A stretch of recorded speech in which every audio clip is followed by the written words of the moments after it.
കണ്ണൻ നായരും ഒപ്പം ചേരുന്നുണ്ട് കൊല്ലത്ത് നിന്നും. കാരണം ചെറിയ യന്ത്ര തകരാറൊക്കെ ആദ്യം പറഞ്ഞിരുന്നു മോക്ക് പോളിംഗ് നടത്തുന്ന വേളയിൽ.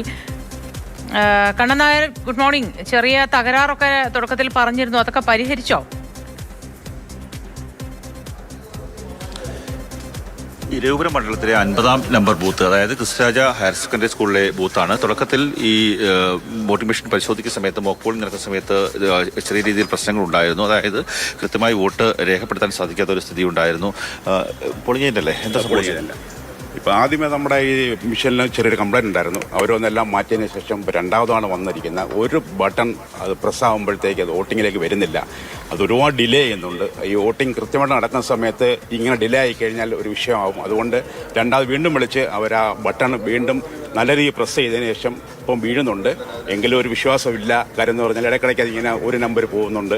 അതുകൊണ്ട് ഇപ്പോൾ രണ്ടാമത് വന്ന് വീണ്ടും എല്ലാം ശരിയാക്കിയിട്ടുണ്ട്. അത് നല്ല കൃത്യമായിട്ട് പ്രസ് ചെയ്താൽ മാത്രമേ അത് വീഴത്തുള്ളൂ എന്നാണ് പോളിംഗ് ഓഫീസർ പറയുന്നത്. ബാക്കി എല്ലാ കാര്യങ്ങളും കഴിഞ്ഞു. മിഷൻ മാറ്റുന്ന കാര്യങ്ങളൊന്നും തീരുമാനമായില്ല. അതോ ഇനി എന്തെങ്കിലും ബുദ്ധിമുട്ടുണ്ടെങ്കിൽ മാറ്റാവുന്ന രീതിയിലാണ് അവർ പറഞ്ഞിരിക്കുന്നത്. 7 മണിക്ക് ഞങ്ങളുടെ ആവശ്യം മിഷൻ മാറ്റണമെന്നല്ല, ഇപ്പോൾ കൃത്യമായിട്ട് വീഴുന്നുണ്ട്, ഒരു നമ്പർ വീഴുന്നുണ്ട്. അതുകൊണ്ട് ഇപ്പം വലിയ വിഷയങ്ങളൊന്നും കാണുന്നില്ല.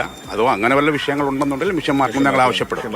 അതായത് തുടക്കത്തിൽ നേരത്തെ അദ്ദേഹം പറഞ്ഞതുപോലെ തുടക്കത്തിൽ ഒരു പ്രശ്നം ഉണ്ടായിരുന്നു. കാര്യം ഒരു ബട്ടൺ പ്രസ് ചെയ്യുന്ന സമയത്ത് കൃത്യമായിട്ടുള്ള വോട്ട് രേഖപ്പെടുത്താൻ സാധിക്കുന്നില്ല. അതിൽ സമയ താമസം ഏൽക്കുന്നുണ്ടായിരുന്നു. അതുകൊണ്ട് തന്നെയാണ് ഈ മെഷീൻ പ്രശ്നമാണ്, അല്ലെങ്കിൽ അതിൽ പ്രശ്നങ്ങളുണ്ട് എന്ന് പറയുകയും പരാതി പറയുകയും ചെയ്തത്. അതിൻ്റെ അടിസ്ഥാനത്തിൽ സെക്ടറൽ മജിസ്ട്രേറ്റ് അടക്കമുള്ള ആൾക്കാർ ഇവിടേക്ക് എത്തി കാര്യങ്ങൾ പരിശോധിക്കുകയായിരുന്നു. പരിശോധിച്ച ശേഷം മടങ്ങി പോകുന്ന ഒരു ദൃശ്യങ്ങൾ കൂടിയാണ് നമുക്ക് കാണാൻ സാധിക്കും. നിലവിൽ പ്രശ്നങ്ങൾ ഇവിടുത്തെ കാര്യങ്ങൾ പരിഹരിച്ചിട്ടുണ്ട്. ഇനി എന്തെങ്കിലും പ്രശ്നങ്ങൾ ഉണ്ടാവുകയാണെങ്കിൽ പകരം ഉള്ള മെഷീൻ എത്തിച്ച് വോട്ടെടുപ്പ് നടത്താൻ വേണ്ടിയുള്ള തീരുമാനത്തിലേക്കാണ് ഉദ്യോഗസ്ഥർ പോകുന്നത്.